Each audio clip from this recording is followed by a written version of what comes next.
Hey, welcome in to the Dynasty Happy Hour Live on the Fantasy Points Megastream. And speaking of fantasy points, you can use code 21DHH10 to get 10% off a fantasy point subscription. It's absolutely elite. The season is here. You've got drafts probably tomorrow. I know a lot of people, there was a poll on Twitter. There's a lot of drafts that are still going to happen in the next 3 or 4 days, right up until the season kicks off on Thursday. 90% of the subscribers to Fantasy Points made the playoffs in 2020. That number is going to go up because it's that awesome. It's the lowest price in the industry, even lower with our code 21DHH10. They have an analytic powered draft tool. There's DFS optimizer. I play DraftKings DFS just for fun. I'm a quarter arcade guy. I don't like losing money. So I play little bits. And then if I'm up 50 cents, man, huge win. I don't like to lose money. But Fantasy Points is absolutely awesome. Make sure you subscribe today. Use code 21DHH10. This week, we are talking about something a little different. You know, we've got Kickoff coming up on Thursday, and everyone's like sleepers and deep sleepers and guys that are still snoozing and losing. And that's all you're hearing on podcasts right now. So we're doing something a little bit different. We're going to go over the unwritten rules to follow in Dynasty or redraft leagues. You need to know before the season starts. So that's going to be our main topic today. We're also going to hit you with some news. But before we get to that, I am going to introduce my lovely co-hosts, Tyler Gunther out in the great state of Minnesota and James Crease down in Jersey. James, how you doing? You get any flooding with the hurricane down there, guy? No, we stayed dry here in the South, but I heard North Jersey got a little swampy up there. A little swampy. How's the weather up there in Minnesota? You guys have winter yet, or what's going on? No, actually, we're starting to get into that nice foliage. You know, the leaves are starting to fall a little bit, but no, the weather's getting nice. Nighttime's getting a little cooler. We're getting into the 60s. I can't wait to wear a sweatshirt. Oh my God. Like I love running at night in the fall because that cool breezy, never really sweat because it freezes instantly in Minnesota. So you just never really fully can sweat. And I mean, it's beautiful up here and the season's changing, which means football. Oh, there's nothing better. We actually had an invite to go out on a friend's sailboat for next Sunday. And I was like, sorry, it's like a holiday to me. It's an important day to next Sunday. It's more like a bail boat. Yeah. Going. I ain't going nowhere. So I told him, I said, sorry, I would love to any other weekend, but the first Sunday of the NFL season is like a holiday to me. Like everything stops. Everything stops. The world stops. My children and my wife don't exist for at least a day. And I just watch football and I take it all in. And it's beautiful. It's me and my element. And I'm sure you guys feel the same. Absolutely. I'll be glued to the screen watching 8 games at once. Can't wait. Oh, it's going to be amazing. So let's get into some news. Speaking of those 8 games, we've got some news. We've got some injuries. We've got some COVID stuff going on. We know it's going to be a thing this year. Don't be naive and think that players aren't going to miss games because of COVID. We've already got our first one. It was Zach Martin from the Dallas Cowboys. He's going to be out for Thursday's game. He just tested positive. So unfortunately, the all-pro guard is going to be out. I'm not downgrading Zeke. Sorry, not sorry. You know, they'll have a decent line even without Zach Martin, who they missed for a lot of last year too. So our first big one, and it is COVID related, is Ryan Tannehill is off the list and he is good to go for week 1. So Tannehill, this probably one of the sneakiest QB1s that I can remember here in the last couple of years. And he gets Julio Jones. We're talking a little bit of redraft tonight, right? With the unwritten draft rules. Yep. I got Tannehill as my QB1 in like round 12 in one of my redraft leagues. I stacked him with Julio Jones and Anthony Fursker redraft stacks. But I love the value on Tannehill this year in redraft. And if you can go out and try to acquire him, I think kind of on the cheap, even in Superflex leagues, Tannehill's super efficient. I know that, they lost Jonnu Smith, but Fursker's there. They add Julio. Like, yeah, I like Tannehill again this year. So he's going to be good to go. We don't have to worry about Logan Woodside projected for 20 points in MFL anymore when you sort players for projections. Sorry, not sorry about that. What do you think about Tannehill this year, Tyler? Are you pursuing Tannehill? What do you think about the Titans offense as a whole? I mean, I think he's just going to kind of be what he was last year. Maybe an uptick in yardage. But I mean, we all know Julio doesn't score touchdowns, right? So who are we kidding there? Max. Andre Johnson 2.0. Exactly. I'm not really boosting him up too much. He's going to be a great end of the quarterback ones. Like he's going to be a quarterback 11, quarterback 12. like I said, maybe gets a slight boost to quarterback 9-ish. But there's so many good quarterbacks this year that you can pick up late. Tannehill's a great example that I think I posted on Twitter. Due to the 17-game season, you're going to see a lot of statistical things being broken, a lot of years, which I hate. That's like one of my biggest downfalls. It's going to suck because you're going to see you might see a quarterback throw for 5,500 yards. Like that could be a possibility. We've seen 5,100. I mean, Stafford being with the Rams and kind of with their offense. And he's already got a 5,000-yard passing season. Yeah, he could be a guy that breaks the season record just because of that extra game. So you're going to have a lot of, I think people are going to get trapped into the whole, hey, that's a great season, but then forget that there's an extra game added on. So like I posted on Twitter earlier, that season of 1,000 yards for rushing or 1,000 yards receiving, I don't think is as impressive because that's 58.8 yards per yards per game. Mm-hmm. And that's not great. I mean, you expect more from a running back. So I'm thinking like 1,200 yards is going to probably be the more expected RB kind of and wide receiver value we want out of yardage when it comes to a season. So, I mean, with Tannehill, I think we're kind of staying pat. I like his addition of weapons, but you got to think they're running through Henry. Yeah, absolutely. James, any thoughts on the Titans before we move on?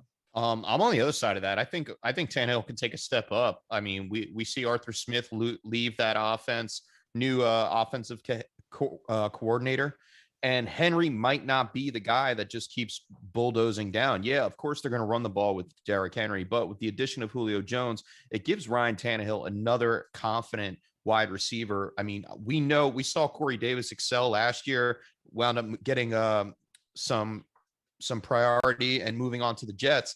Julio Jones is going to eat in this offense. He's going to command some targets. And Ryan Tannehill finished quarterback 7 last year. I think he can finish somewhere around that area. I mean, his completion percentages was up in the 70s.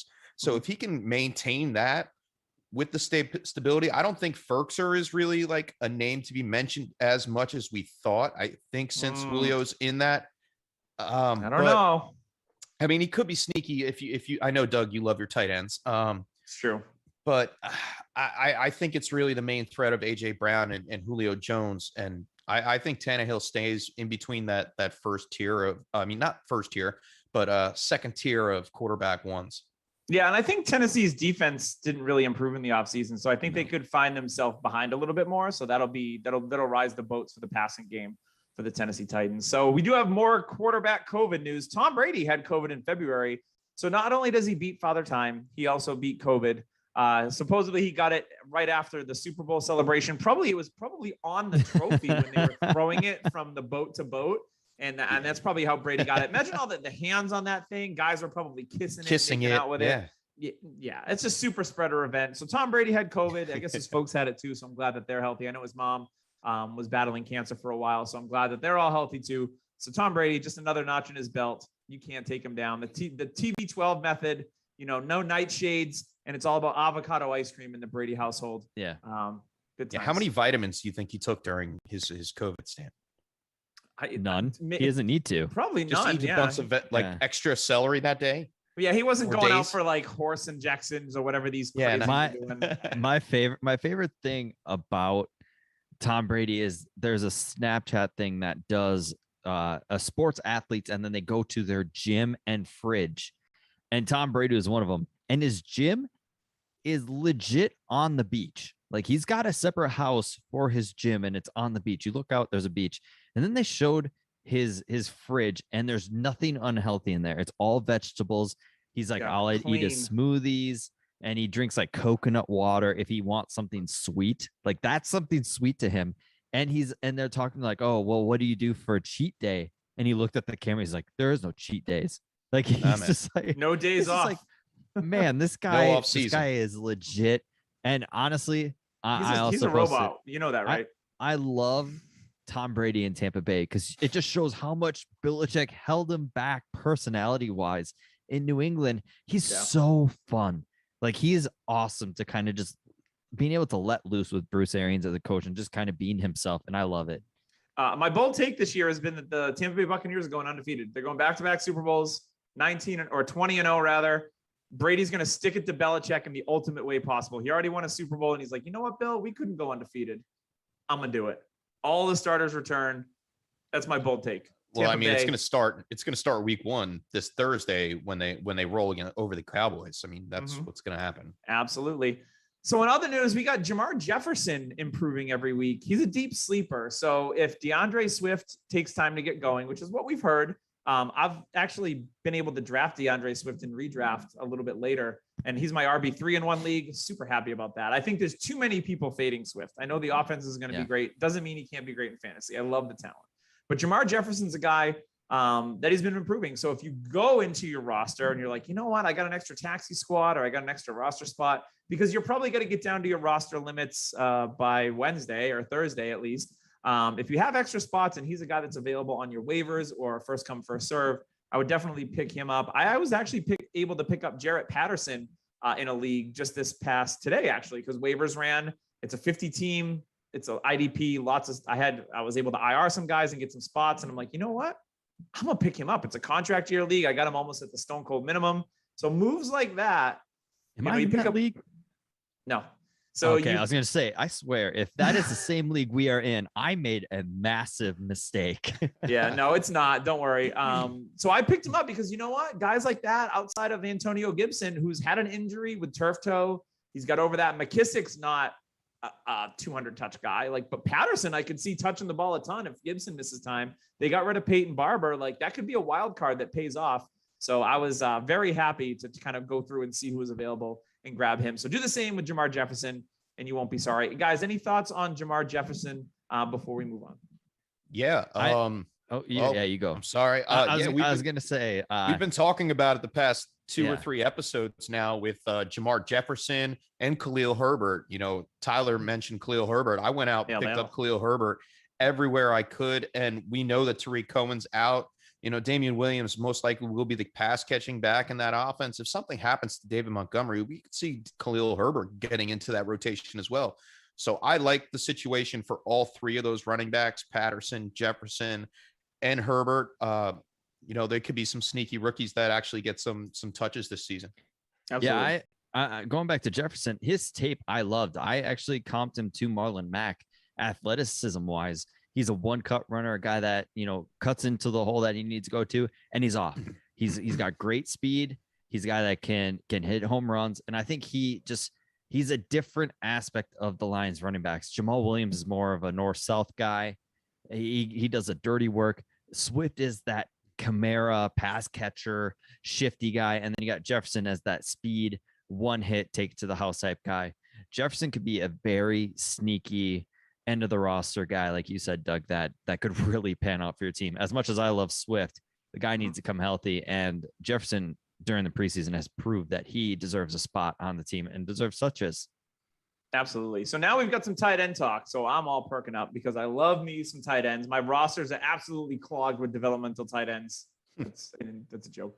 Well, they are clogged, and I probably should do better. He's not lying, though. Very developmental. Very developmental.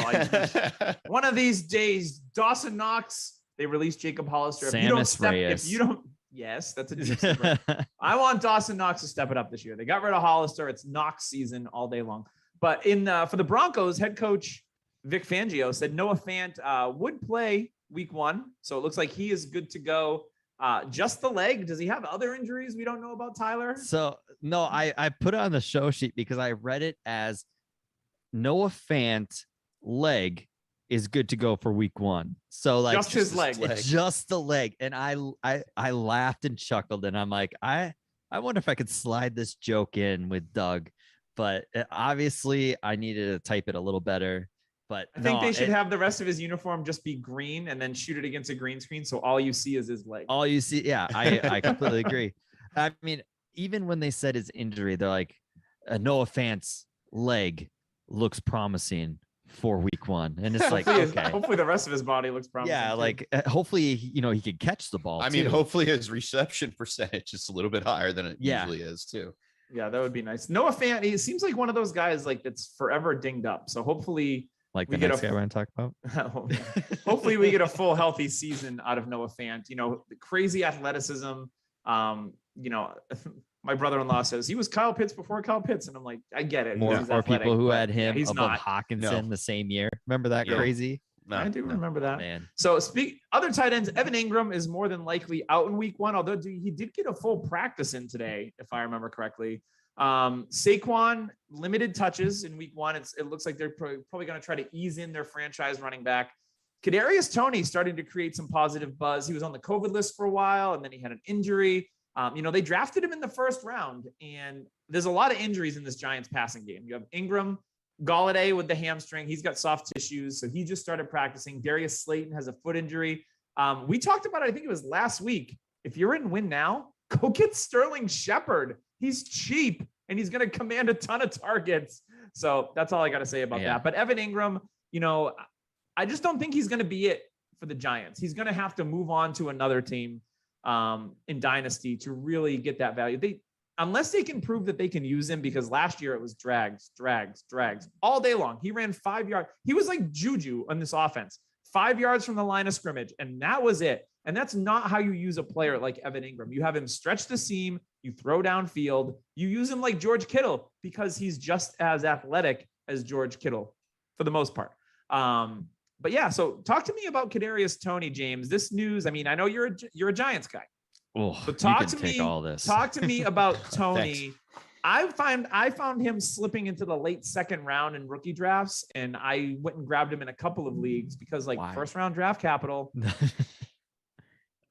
I think he has the opportunity, maybe not this year, but next year. We have to see what happens with Sterling Shepard. We have to see what happens with Darius Slayton. And, Shepard is, I hate to use the words injury prone, but 50% of his career, he's been missing games.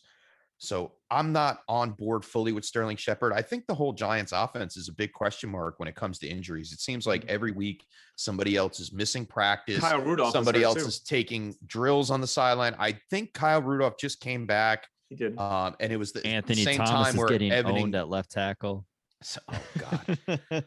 Same You guys time had as 5 left tackles to choose from, and he chose the worst one. Where's Nate Solder at? Is he back on the team? I think on the right side. I don't think so. I don't think Solder's back. The couple guys that I did like from the preseason, Caden Smith showed a little bit of promise with Evan Ingram out. He did catch that touchdown in preseason. I think Toney has an opportunity here. He's a speedster. Okay, he's got quick hands. If Saquon Barkley is getting a snap count, like I think 15 touches per game or something like that to start out the season, we could see a rotation of Devontae Booker and Kadarius Toney taking some snaps. It's not out of the realm of possibilities. He has that, I want to say, Brandon Ayuk, Deebo Samuel kind of slot technique to him, something that Shepard doesn't have with him. So if he can do that, if they work him into the offense, it all depends on this week of practice before the big games. And I'm not buying into Evan Ingram being at practice because it was Sunday. It's a walkthrough day. I'm not buying it. Like there's something wrong with Evan Ingram. There really is. He hasn't been on a full practice schedule with pads since this 2019. Since before the first preseason game. Since before the first preseason game, we have not seen him in full contact. And I am a little bit of worry. There's a little bit of worry about him. And fortunately enough, I'm a Giants fan. I don't have him anywhere in Dynasty. I stay away from my homers. Yeah, I only roster him in one league. And I'm deep at tight end. I have Kittle and Jonnu, so I'm not even in Gronk. So I'm not. Evan Ingram is like, whatever. Yeah, I'm sure you have like 5 other backup tight ends too. Foster Moreau. Yeah, I got him. Tyler Croft. Yeah, Laura's brother. Available. He might be available, and if he is, go and get him. He's a starter. He's the starter on the Jets. I got a waiver claim out for him in a sleeper league. That I do know for sure. So before we move on to our main topic, you know what? I want to pause. We don't have in the show sheet cut down day. We are a Dynasty podcast. Give me a couple of your biggest surprises on cut down day from either like a first or second year player. So Tyler, who are you like, dang, they cut this guy. I'm disappointed. I mean, I wasn't shocked because I'm not a fan of the player, but it was shocking due to their depth chart. And that is Quadre Olesen.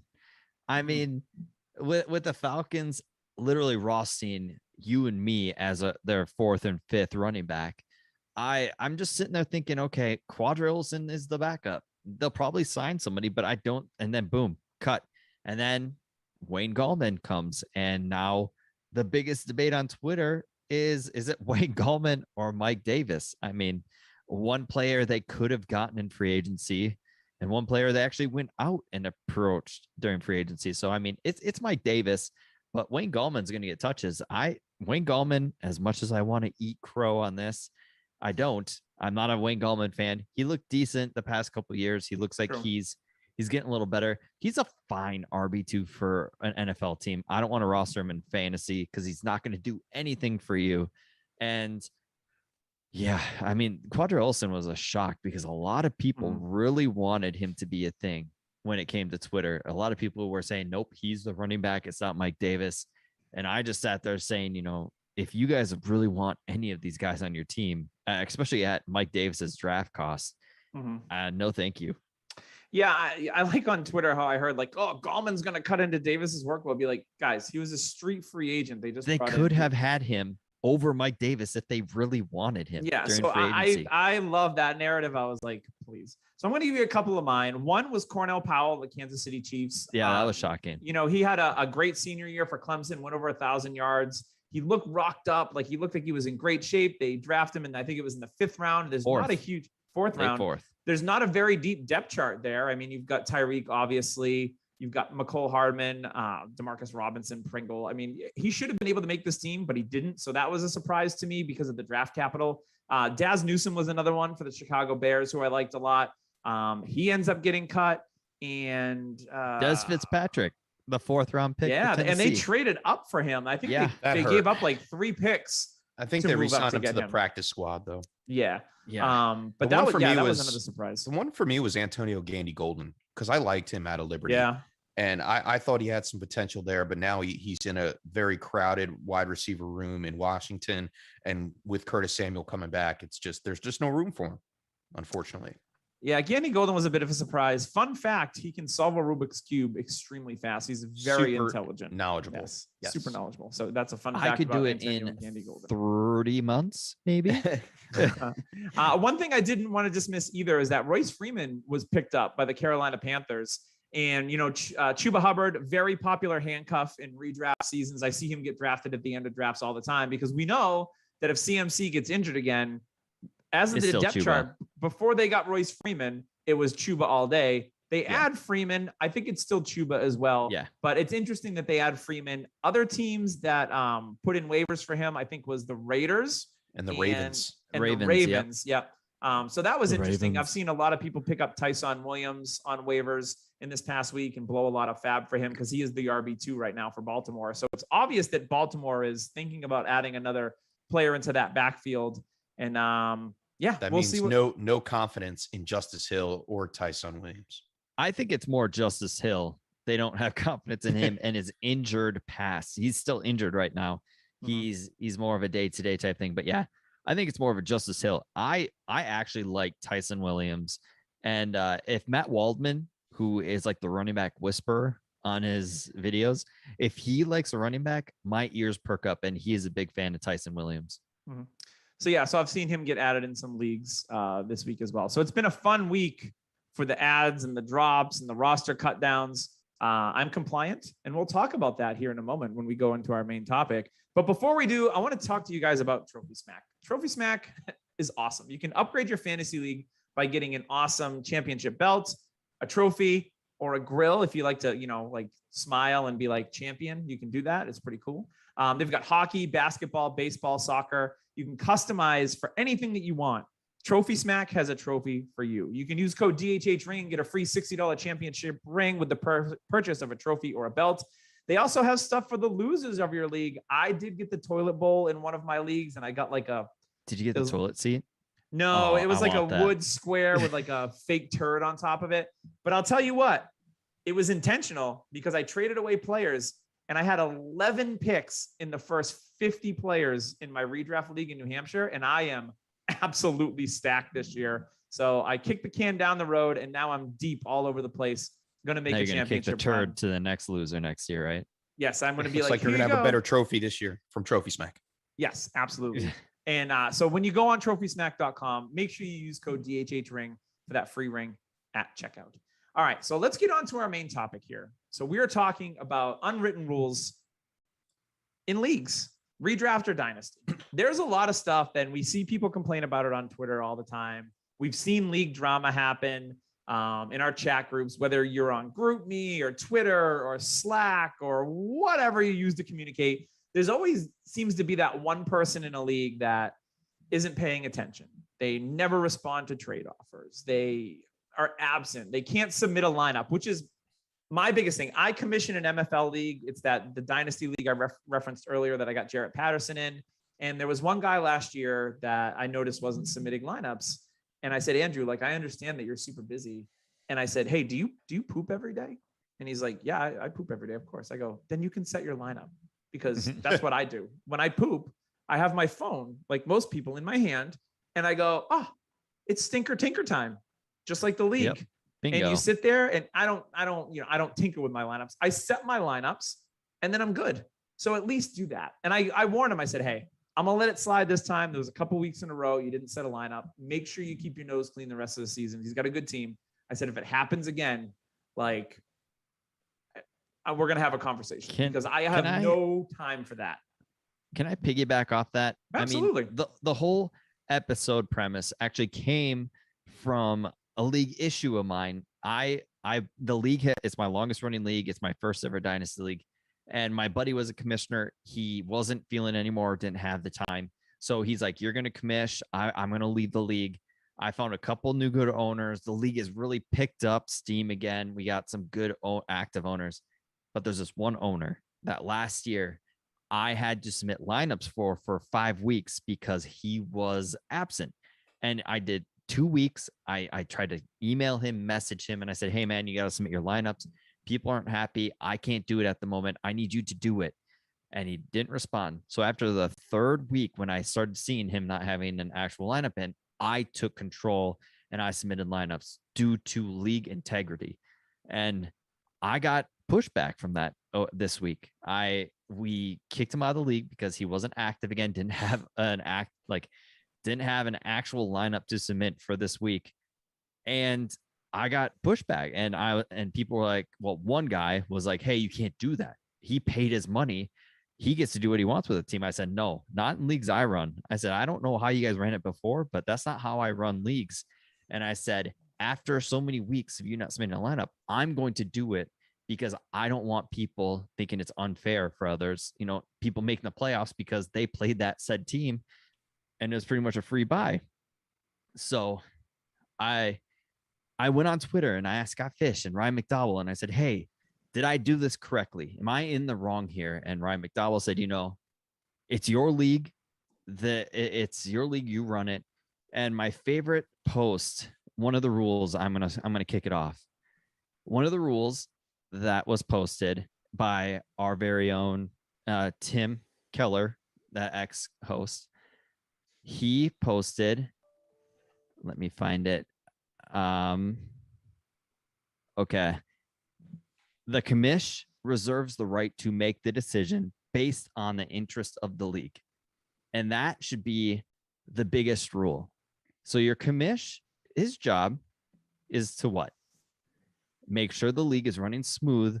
There's no hostility.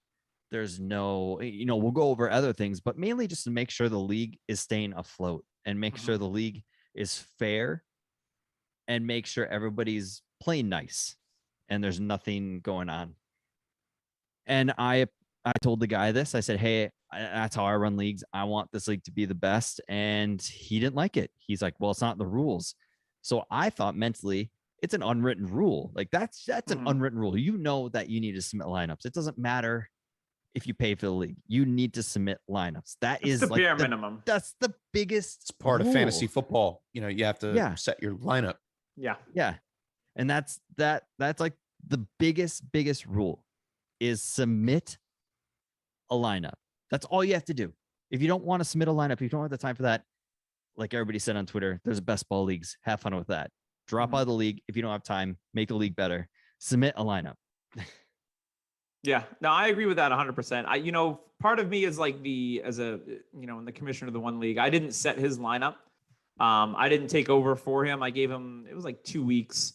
And then I was able to actually get a conversation with him. And I don't know if he didn't submit a lineup, I don't know that I would have. There's something about it. I'm kind of on the fence about that. So there's part of me, like as a commissioner, is like, all right, like it's his team, he runs it.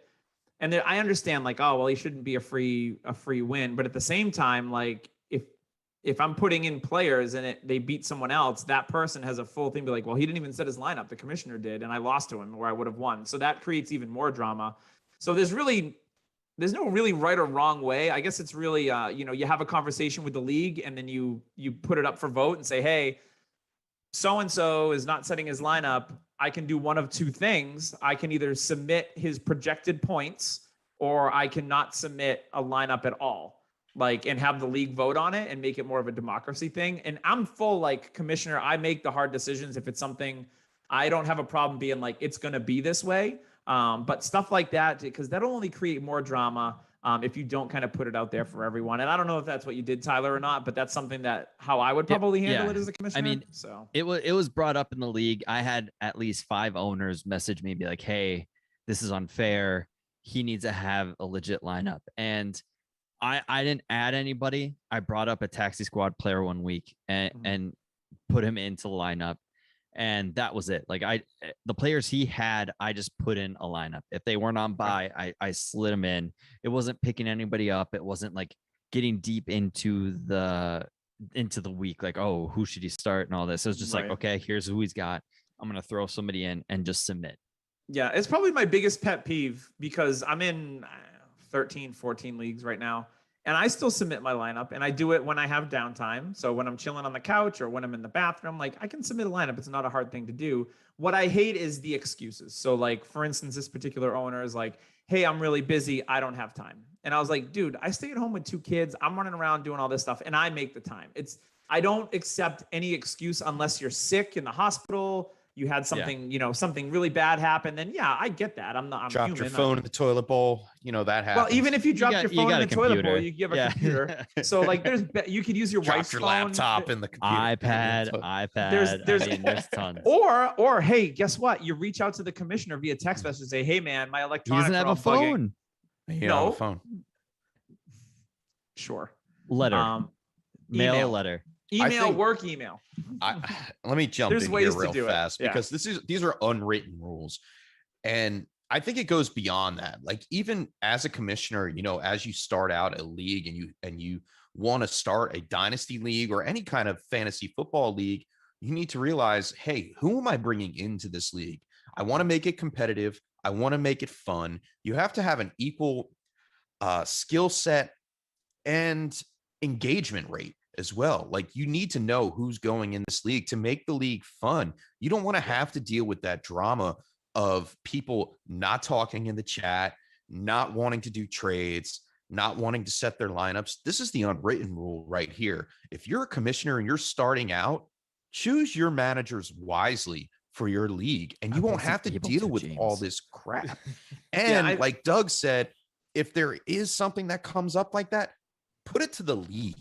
That way you're not singled out as the commissioner, as the bad guy. Although I love playing the bad guy, when I have to put my foot down as a commissioner, I'll do it. But put it to a vote. If it's a 6-5 vote that the guy's getting kicked out of the league because he hasn't set his lineup in 3 weeks, guess what? The league has spoken. Right. That's it. But it should be pretty easy to find a replacement. And I think these are more redraft problems in Dynasty, especially with the inactive owners. I see it in redraft leagues. Right. Not the ones that I'm in, but I used to play a lot more redraft than I did Dynasty. And there was always like those 2 owners, like outside of week 4, I started 1 and 3 and they're just fade into the wind. And then I'm also, I'm sorry. Oh, in a Dynasty league, at the end of your bylaws, put at the end with stars, exclamation points. The commish reserves the right to make decisions based on the interests of the league, because any argument anybody has where you're making the league better, like I'm not talking about scoring changes or anything like that, and not anything huge, but like stuff like this. If people are really butting heads in the middle of it, then like James said, play the bad guy. Say, look at the bottom of the bylaws. I have the decision to submit a lineup to make the integrity of this league better, so we can just move on. I mean, you're not like, say, I'm not adding anybody, just move on. the lineup submitted. Hey, you took a loss to somebody who's not controlling the league. That's on you, buddy. That's not on me. I just put the players in that he has. So that's pretty much the rationale I'm seeing. And I mean, it was passed. I talked to the guy who had an issue with it. They were friends. The guy I kicked out. Yeah. Well, I didn't kick out. He left because I was like, hey, if you're not going to do this, see you later. Yeah. So I told him he was on a short leash. Then he voluntarily left. Oh, well, So, you didn't kick him out. Yeah, exactly. So Not so much yeah, of a bad guy. And then the guy who's friends with him is the one who had the issues and was like, hey, you can't do this. And I'm like, yeah, I kind of can, because it doesn't matter if you just pay money and just give up. That's not how I'm going to play a league. Yeah, same here. And I want to piggyback a little bit on the bylaws, because one of the things in the league that I run is that I've been challenged a couple of times. Well, show me it in the bylaws. And I'm like, ugh. And I just eye roll and be like, you didn't find it. Here it is. And I'll copy and paste it. And sometimes there's little devil in the details stuff that's not in the bylaws. Unwritten rules. Unwritten rules. So remember, on MFL, you can always add to the bylaws as you go. So you can make it and customize it your own. But I think Tyler made a really good point, is that, you put it in there with the asterisks and you say, hey, like, the commissioner reserves the right to make decisions based on the interest of the league. And that doesn't mean like I make the decisions I want to make. I get to do 5 super flex spots. But there's going to be like, there was one thing around waivers, like, because this is salary cap league, it was like, oh, if I drop this $10 million player and drop him to waivers, and then I put in for him at $1 million, like, I'll have a salary. They eat some of the salary, kicking it down the road in that type of format, but then they can pick up the player and then sign them for 5 years if they wanted to. So there was some timing issues with that we talked about, because we have a league meeting after the end of the year to discuss like new rules and kind of some of the, the micro things that might come up. And we had a discussion around it. And for me, it was just like, don't be a jerk, like, do it ethically. Like, if you're going to pull stuff like that and kind of bend the rules, like, don't do it. You should know better. I think that there's a good point there, Doug. Every year we go through and leagues are always constantly developing and evolving into different things. And what I implemented in one of my dynasty leagues that I'm the commission is I implemented penalties, and I made sure everybody knew what the penalties were. You want to be a wise guy. You want to find loopholes. God, such a Jersey. Hey, there's a bunch of wise guys. You want to be a wise guy. You want to be a wise guy. You can get a pair of cement shoes. But no, for real. It really stopped people from, because I have a taxi slot operation where I allow first and second year players on taxi. Mm-hmm. But there's a trust system on, once they come out of taxi, they cannot go back on. Yeah, it's the same thing in my league. And it's a trust system. Mm-hmm. Yet I, as commissioner, it was the years, this is only year 3 of the league. But for the first 2 years, I watched it. And I called people and I said, you know what? I'm not playing babysitter this much, because we know as commissioners, you are the babysitter. And I have, like, between the 3 of us, I'm pretty sure we probably have about 40 leagues between the 3 of us, at least. Mm-hmm. I don't have time to be a babysitter that in depth anymore. So I'm like, you know what? I'm putting penalties to it. I catch you once, it's a verbal warning. About everybody in the league has had a verbal warning. So this year, at the end of last year, I said, all right, verbal warnings are over. I'm going to start taking draft picks away. And it's going to start in a 5th and then a 4th. And what happens is they wind up just being compensatory picks. Mm-hmm. That's it. And everybody's like, oh, wait, you're taking away my future here, and we have money involved in this. I said, you saw it. You agreed follow the to rules. it. If you don't want to be in the league, here's your chance to get out, and I will fit somebody else in. I mean, it's not a problem. Just let me know. I'll be happy. Someone will be happy to take over your team. Yeah, we decided to do, if you don't submit a lineup, we voted on it as a league as one of our off-season changes, was that if you don't submit a lineup, because we had a long conversation about it, it's a $10 fine. So if you don't submit a lineup, it's $10 and then it goes in the pot. So for the league. That's a great idea. I put in the rules after this whole entire thing that if you do it once, I'm talking to you. If I can't get a hold of you and you do it again, it's a 3rd. If you do it again, it's a 2nd. If you do it a 4th time, it's a 1st. And then if you do it, like if it's like ongoing, you're You're out. outta here. But then the owner who comes in gets the picks back. picks back. Yeah. Yes. Yeah, you don't want to have them come into a league with completed picks because the other guy was this a jerk. This idiot screwed you up. Yeah, sorry, your future sucks because you have no picks because the other guy was an asshat. Like, yeah, we don't do that. Yeah. So let's get to another one. And this one, I've been guilty of this a couple times, only when I've been busy. So it might go 48 or 72 hours. I never let anything sit in my inbox for days at a time, like 5-6 days, which I've seen happen to me. Respond to trades in a timely manner. Like if someone's reaching out to you and offering you a trade, even if it's awful, like respond to it. Yay, nay, put something in the notes. I hate the blind reject. It could be like, hey, like I'm not really feeling the values here, or could you throw a draft pick in? Like, or I've even thrown like interested. I've even thrown stuff out there like, what the hell are you thinking? Like the values are so off, but at least I respond. So trades in a timely manner is a big one for me because I know I've sent trades out there and they just expire and it's like, really, like I'm trying to make my team better. And the way I trade, I look at the team that I'm trading with and I try to think of something that's going to help both of us. Is kind of how I trade. I try to be a fair trade dealer with like, hey, I need running back help. You need wide receiver help. Like, let's look at this. And maybe it's he throws in a pick or I throw in a pick and we get the deal done. But that can never happen if it just sits there. And I've even reached out to people on like Voxer and all these other things and it's crickets. And that's frustrating because if there's a player that you want to try to get, like for instance, kickoff is Thursday, week 1 starts then, big Sunday. You're probably throwing out trade offers now on players that you really like because guess what? On Thursday or Sunday or Monday, if those players have a great game, their price is going to go boop. So you're trying to get like maybe it's a Darnell Mooney or maybe whoever it is. Doug is literally talking about my whole weekend I've done all weekend. Like that is my whole weekend. So I haven't gotten a trade offer from you yet, Tyler. What's going on, man? We're in one league together. So two. Actually, two. Yeah. Two. So it's one of those. Soon to probably change. It's one of those windows. It's just like the end of the year. So the beginning of the year, you're trying to get the players that you have a hunch are going to break out, and you're trying to get them at a value. And it's the same thing at the end of the year after week 17. You're throwing out offers for guys that maybe they're rookies that didn't hit, or anyone James that Robinson, you're trying to get rid of them. Yeah. Like drop them. Big time players. Yeah. Just get rid of them. So those are the kind of moves, and those types of moves are crucially important for you in building your teams. Like the thing with Dynasty is it's like a stock market. Like you want to try to buy low, and sometimes if you really like a player, go ahead and buy high because they could even be higher. So T Higgins.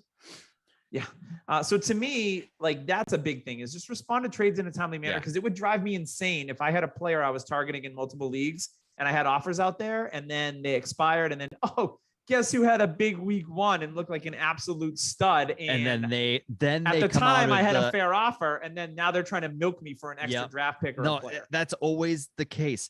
It's always you're trying, like right now I'm trying to push for Terrace Marshall in a home league. I've offered trade after trade. I'm overpaying. Like this is my overpay for my guy period, which will look like an overpay now, but will look like an underpay in a couple weeks. So that's a kind of like my thought and theory that I usually do around this week. And Terrace Marshall right now in a home league, I'm like, okay, I'm trying to get it. He's barely replying, but I know for a fact week 1, Terrace Marshall hits. I know for a fact the second that happens, he's going to come out of his mole hole and then just start yapping. Hey, give me a 2022 first. He's going to start yapping like crazy and being like, hey. So you wanted him. Yeah. So let's talk about this trade. No. That's not how it works. You respond to your trades. Like right now, like that's the whole reason. Like Rondale Moore, go get that Rondale Moore share because his week 1 could be amazing.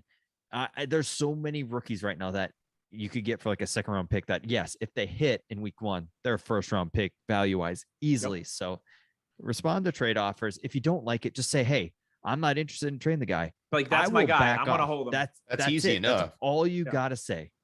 And if you're going to go out there, unwritten rule, don't throw out a lopsided trade that is just overweighted.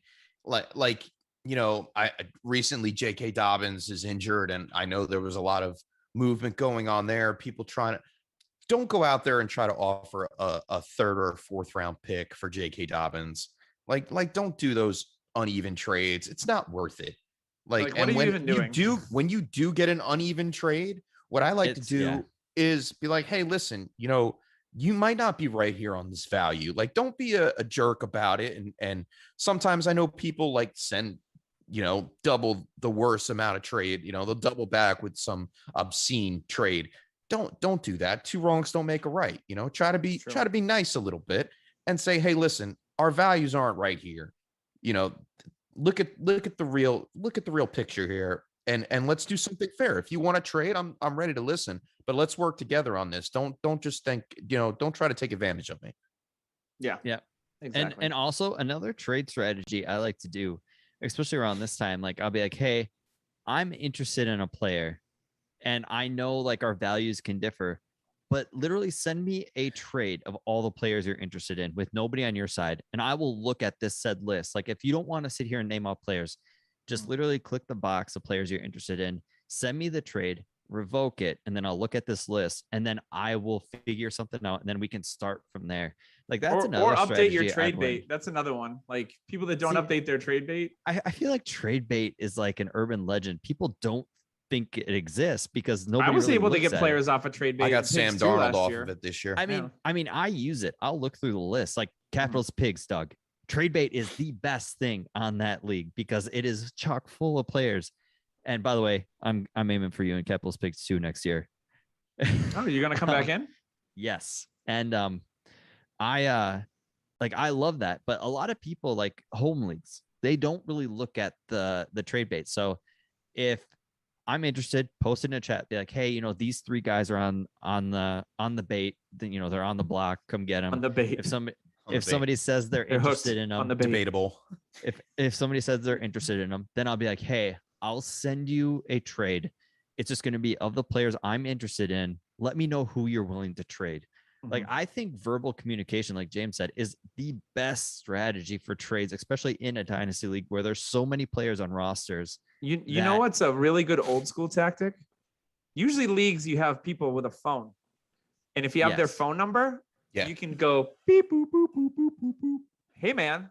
I was interested Pete Davidson. Yes, I was interested in Terrace Marshall, like looking over your roster. Hey, how you been? How's the family? Trade me Terrace Marshall. It's a lot easier. You keep sliding it in. It's a lot easier to do it that way than even over text message. Like it's something about like for me, it's listening to a person's voice. Like they can see like, hey, I'm excited. And they're probably like, oh, wow, we really want Terrace Marshall. Doug breathes heavily.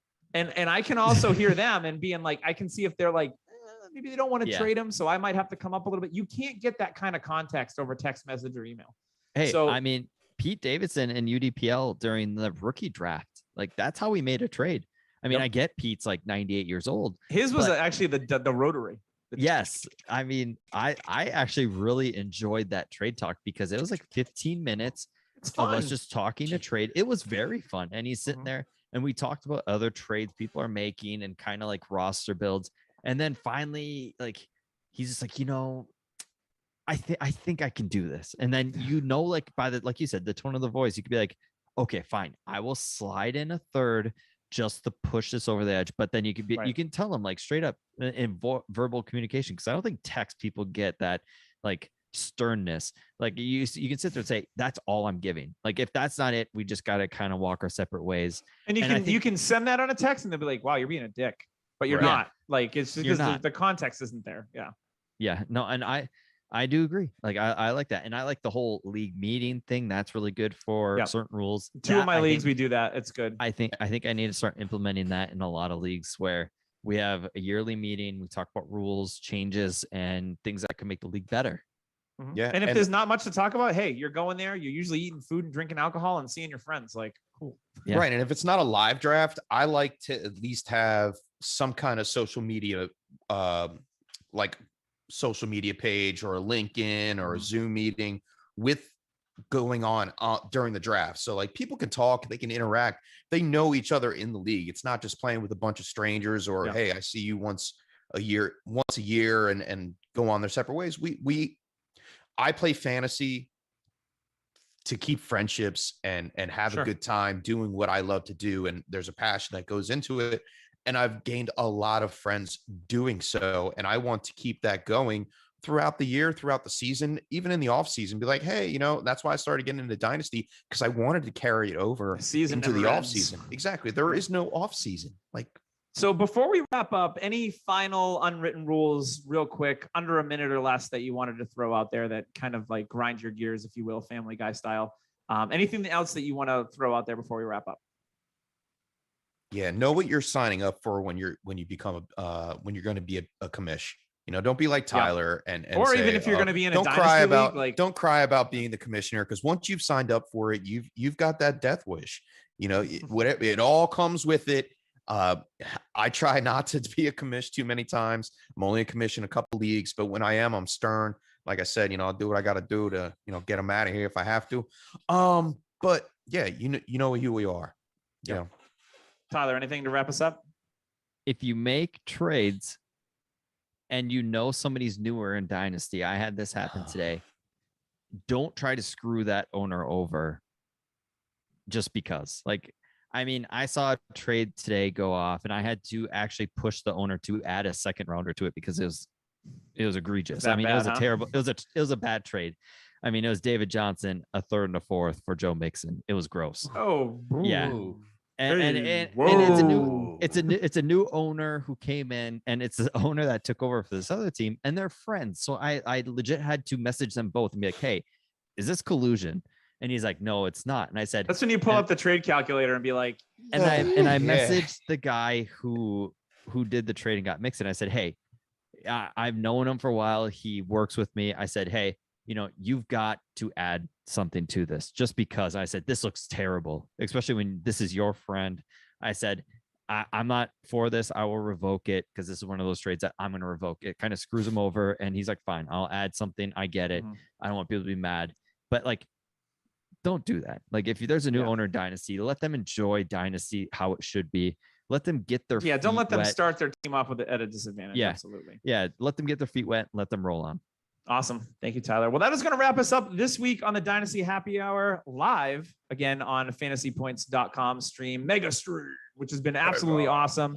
Make sure you use code 21DHH10 for 10% off a subscription. 90% made the playoffs last year, which is absolutely awesome. Also, shout out to TrophySmack.com. Once again, use code DHH ring to get that awesome $60 championship ring. Check out Viridian Global if you're interested in some DHH merch. We got it right over there. You can just search Dynasty Happy Hour to find it on there. I am your host, Doug. You can find me on Twitter at The Fantasy Father. You can find James at FF_chef and Tyler at DHH_Tyler, if I remember correctly. And that is going to wrap it up for Dynasty Happy Hour this week.